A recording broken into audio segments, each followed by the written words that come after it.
I, 32F, have been going through a really tough time lately, and I need some outside perspective on whether I'm being unreasonable. This all started about 2 years ago when my ex-fiancé Nolan, 34M, and I broke up after 5 years together. We had been high school sweethearts and everyone thought we were the perfect couple. Nolan and I met when I was a sophomore and he was a senior. We bonded over our shared love of music. He played guitar in a local band and I sang in the school choir. Our first date was at a small coffee shop where his band was performing. I remember being so nervous, but as soon as he started playing, all my nerves melted away. We started dating soon after and were inseparable throughout high school and college. After graduation, we both got jobs in our hometown and moved in together. Everything seemed perfect. We had a cute little apartment, adopted a dog together, and started talking about marriage. Nolan proposed on our 5-year anniversary during a weekend trip to the beach. I was over the moon and immediately started planning our dream wedding. But about 6 months into our engagement, things started to change. Nolan became distant and moody. He was staying out late with his friends more often and picking fights over little things. I tried to talk to him about it, but he just said he was stressed about work. I figured it was just cold feet and tried not to worry too much. Then one day, out of the blue, Nolan sat me down and said he wanted to break off our engagement. He said he had fallen out of love with me and needed to find himself. I was absolutely devastated. My whole world came crashing down in an instant. How could the man I thought I'd spend my life with suddenly not want me anymore? At the time, my younger sister Zoe, 29F, was incredibly supportive. She let me cry on her shoulder for hours and told me I deserved so much better. Zoe and I had always been really close growing up, despite a bit of a rivalry when we were teenagers. As kids, we shared a room and would stay up late whispering and giggling together. In high school, we drifted apart a bit as Zoe got involved with the popular crowd while I was more of a band geek. But as adults, we rebuilt our bond and talked almost every day. We considered each other best friends. So I leaned heavily on her during the breakup. Zoe even offered to let me move in with her for a while, since Nolan and I had been living together. She helped me pack up my things and listened patiently as I alternated between sobbing and raging about Nolan. For weeks, she brought me ice cream and trashy magazines, trying to cheer me up. I don't know how I would have gotten through those first awful months without her. About 6 months after Nolan and I split, I started to notice Zoe acting a bit weird and distant. She would cancel our plans last minute or be really vague about what she was up to. I brushed it off at first, figuring she was just busy with work. Zoe had recently gotten a big promotion at her marketing job and I knew she was putting in long hours. But then mutual friends started making comments about seeing Zoe and Nolan together around town. At first I didn't believe it, surely my own sister wouldn't betray me like that. But the comments kept coming. Someone saw them having dinner at a romantic restaurant. Another friend swore they were holding hands at the movies. When I confronted Zoe, she initially denied it. She got defensive and accused me of not trusting her. But after I kept pushing, she finally admitted that she and Nolan had started dating. She swore it had just happened naturally and that she never meant to hurt me.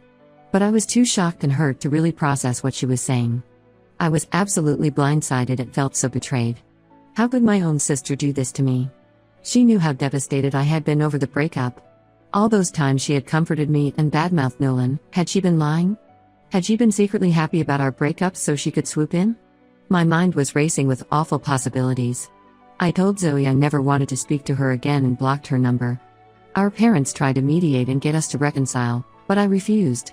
I was just too hurt. Every time I thought about Zoe and Nolan together, I felt physically ill. It was like losing my fiancé and my best friend all at once. The next year or so was really tough. I threw myself into work, picking up extra shifts at the family business to stay busy. I also started volunteering at an animal shelter, which helped take my mind off things. But I felt so alone. Zoe and I had shared all the same friends, so I withdrew from a lot of those social circles to avoid running into her or Nolan. I tried dating a bit, but my heart wasn't in it. I couldn't shake the feeling that I'd never be able to trust anyone again after such a huge betrayal. How could I open myself up when the two people closest to me had hurt me so deeply? Fast forward to now, almost 2 years later. I got a wedding invitation in the mail last week. Zoe and Nolan are getting married. I was shocked they would even invite me after everything. Our parents called and begged me to attend, saying I need to forgive Zoe and that family is the most important thing. They think I'm being petty and need to let the past go.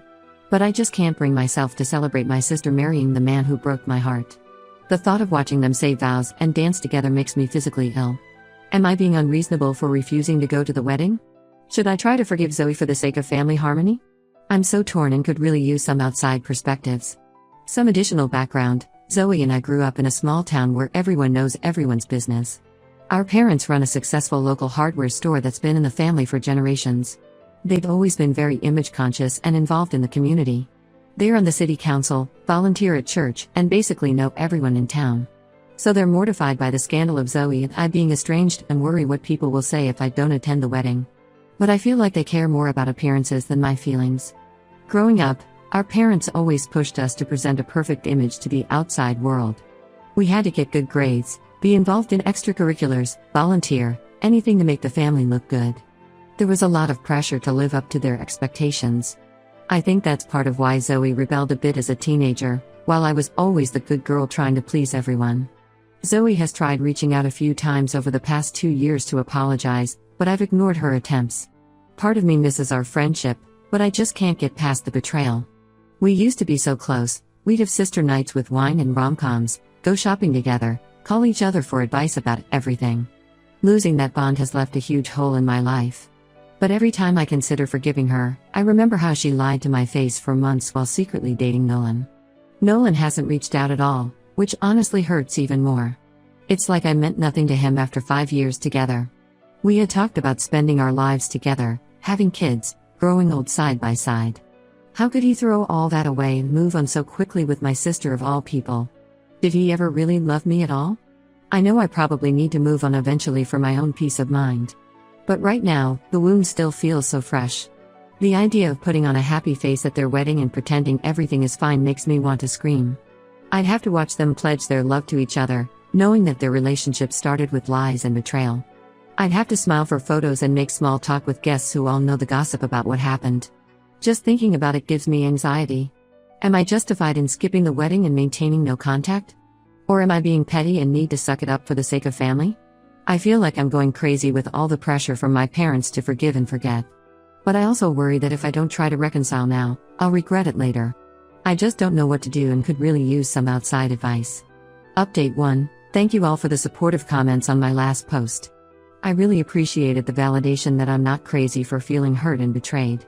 After a lot of reflection, I decided to stand my ground and not attend Zoe and Nolan's wedding. When I told my parents my decision, they did not take it well at all. My mom started crying and saying I was tearing the family apart. She brought up how she had always dreamed of both her daughters getting married and how I was ruining that vision. My dad got angry and told me I was being selfish and immature. He even threatened to cut me out of the family business. I worked there part-time, if I didn't get over myself and go to the wedding. I was pretty shocked by their extreme reaction. I knew they wanted me to go, but I didn't expect them to resort to emotional manipulation and threats. It really opened my eyes to how toxic my family dynamics are. Growing up, my parents always emphasized the importance of family loyalty above all else. We were taught to always present a united front to the outside world, no matter what was happening behind closed doors. I remember one time in high school when I got in a fight with Zoe and didn't want to attend her piano recital. My parents grounded me for a month and said I was being a terrible sister. They drilled it into us that family comes first, no matter what. So I guess I shouldn't be surprised that they're reacting this way now. But it still hurts to realize that they care more about keeping up appearances than about my feelings. They seem to think that if I just show up to the wedding and smile for photos, everything will magically be fine. But they don't understand how deeply Zoe and Nolan's betrayal cut me. A few days after that blow-up with my parents, Zoe showed up unannounced at my apartment. I was tempted not to answer the door, but decided to hear her out. She begged me to reconsider coming to the wedding, saying it wouldn't feel right without me there. She swore that she never meant to hurt me and that her relationship with Nolan just happened. Zoe tried to reminisce about our childhood and all the good times we've shared. She brought up how we always said we'd be each other's maids of honor someday. But all I could think about was how she had betrayed my trust and stolen the man I thought I'd marry. I told Zoe that while I appreciate her apology, I'm just not in a place where I can celebrate her marrying my ex. I said I hope she can respect my decision and give me space. She got upset and accused me of being selfish, saying I was ruining her special day. We ended up in a shouting match before I asked her to leave. The whole situation has been so draining. I'm starting to wonder if I should just give in and go to the wedding to keep the peace. But at the same time, I feel like that would be betraying myself and my own feelings. I'm feeling really alone and conflicted right now. I've been thinking about moving away to get some distance from all the drama. There's a job opportunity in another state that I've been considering. It's a marketing position at a nonprofit organization that does wildlife conservation work. I've always been passionate about animals, so it could be a great fit. Plus, it would get me away from the pressure cooker of my small hometown where everyone knows our family's business. But the thought of leaving everything familiar behind is scary too. This town is all I've ever known. My whole life is here, my job, my friends, my volunteer work at the animal shelter. Starting over somewhere new would be a huge change. And part of me worries that if I leave, I'll be letting Zoe and Nolan win somehow. I've also been struggling with loneliness lately. Most of my close friends were mutual friends with Zoe, so I've withdrawn from a lot of those social circles. I threw myself into work for a while, but that's not really fulfilling. I've tried joining some meetup groups to make new friends, but it's hard to open up to people when I'm still dealing with all this family drama. There's also the issue of the family business. I've worked there part-time since high school and always assumed I'd take it over someday. It's been in our family for generations. If I move away, I'd be walking away from that legacy. I know my parents would see it as a huge betrayal. But at the same time, the thought of being tied to this town and this drama forever makes me feel trapped. I'm just so torn about what to do. Part of me wants to stand my ground and not let Zoe and Nolan's actions drive me away from my home. But another part craves a fresh start where I'm not constantly reminded of the betrayal. I don't know if I'm strong enough to stay here and deal with the fallout of skipping the wedding.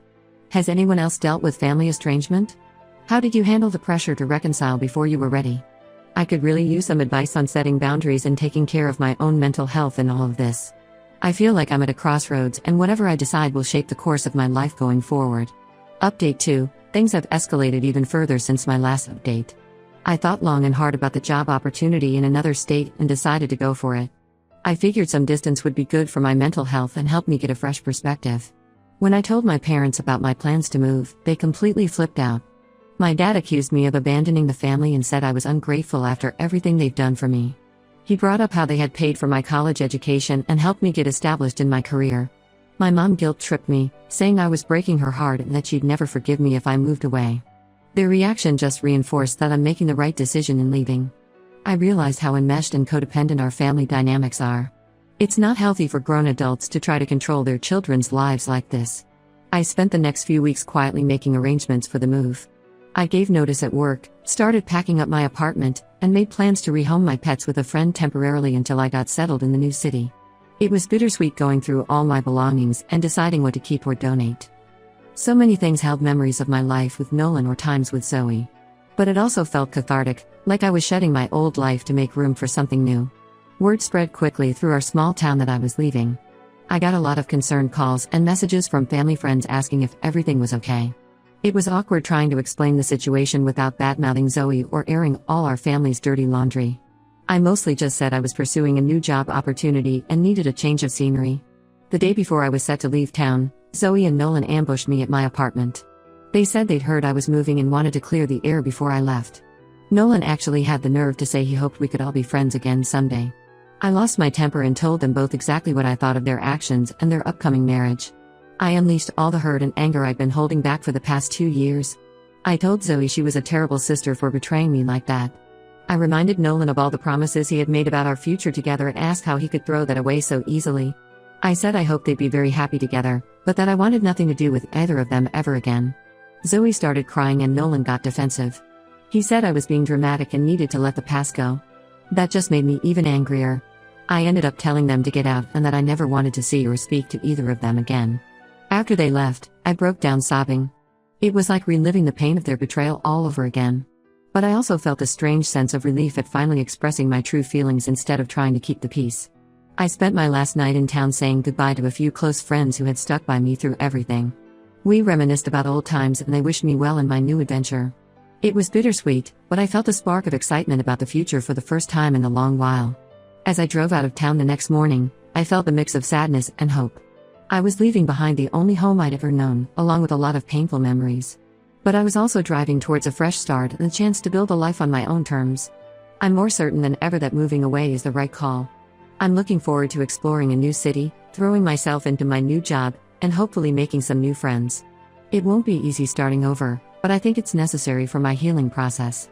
To those who suggested therapy in the comments, thank you. I found a therapist in my new city and have an appointment set up for next week.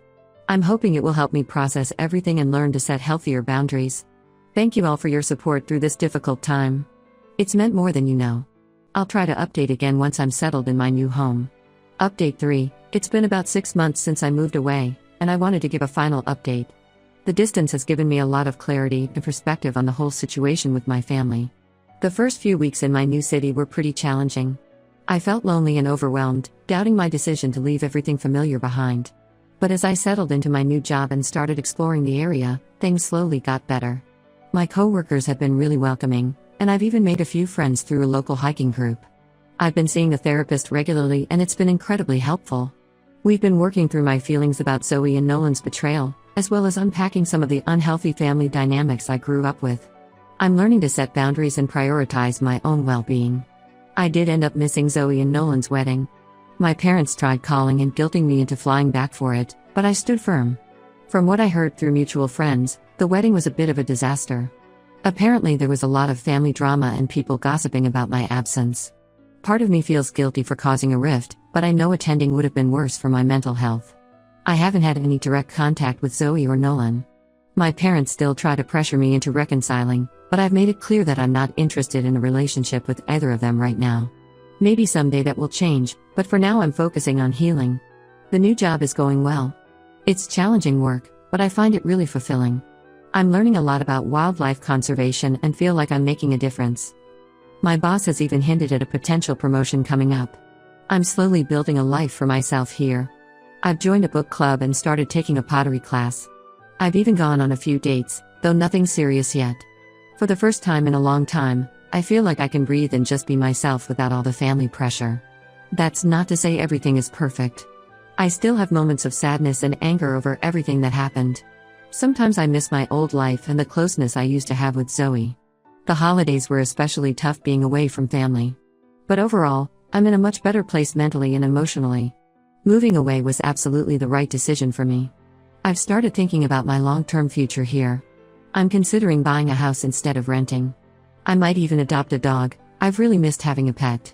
It feels good to be making plans and looking forward to things again. As for my relationship with my parents, it's still complicated. We talk occasionally, but there's a lot of tension. They're struggling to accept that I've built a life without them. I'm trying to maintain some connection while also enforcing healthy boundaries. It's a work in progress,